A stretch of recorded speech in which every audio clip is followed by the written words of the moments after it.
पंडित जी बताई न भतर कब ठोकी। पंडित जी का बताइए हमार झाट हमरा लगे आवा ना तारा मर्द के मूड नहीं खे हम ही ठोक के तोहार पानी रोक देता। का हाल बा भाई लोग, हम आशा करता नहीं कि दोनों लोग ठीक हो बा। आज के वीडियो ना बहुते मजेदार होके वाला बा, यही से कहता नहीं भाई लोग की वीडियो अंत तक ले जरूर देखिए। वीडियो बिल्कुल स्किप मत करिए। और यहाँ जो हमारा चैनल पे भाई लोग नया बना ना चैनल के प्लीज सब्सक्राइब करा, वीडियो के लाइक करा, कमेंट करके बताइए वीडियो कैसा लगा। न्यूज वाला सब वही चौदवा बा काहे ए भाऊजी कोनो न्यूज वाला भैया गाड़िया में तारा कैमरा या माइकिया ना डाल देलस जोन तू गरियावा तारू सब न्यूज वाला के। क्रेजी नंबर 1 हमर सारा का कालू है भाऊजी क्रेजी नंबर 1 हमार सरवा है तनी फिर से कहता।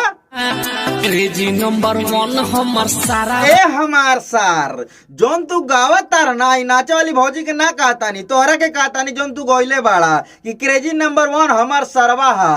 क्रेजी भैया मैं सुन ले लिखे ना तो वैसा कूद के पहले सरऊ ना कि गाड़ी में लंड घुसल की मुंह देना भर से निकल बातें कर रहा लड़का, ये अश्लील है ये लोना।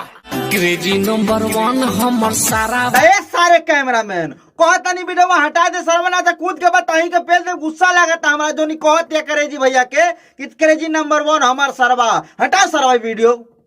सुनी हमर बतिया बखास। ए भाऊजी पहले बता दा कि कौन बतिया खास बा तब नु तोरा पास आइब ना तो कोनो झाटू बात रही तब पहुंचत के रहे वो हमार नुकसान हो जाई। जल्दी बतावा कौन बात तारा खास बा तब हम पास आवे के कोशिश करता नहीं तारा ठीक बा।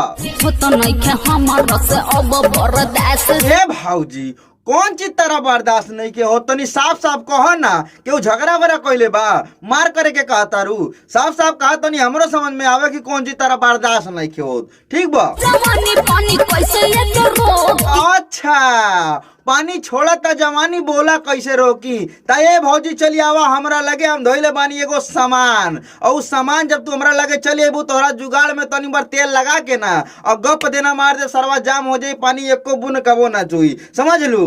पंडित जी बताई न भतर कब ठोकी। ए भाऊजी साफ साफ कहा ना जोन तोहरा के काहे के बा एक बेरी कहा तारू की जवानी हमार पानी छोड़ता बोला कैसे रोकी एक बेरी कहा तारू की बर्दाश्त नहीं के होत अब कहा तारू की पंडित जी बतावा ना भतार कब ठोकी। पंडित जी का बताइए हमार झाट हमरा लगे आवा ना तारा मर्द के मूड नहीं खे हम ही ठोक के तोहार पानी रोक देता नहीं जितना मर्जी उतना ठोकवा तू समझ लू। सब क्या देखना पड़ रहा है, अच्छा है मैं अंधा हूँ।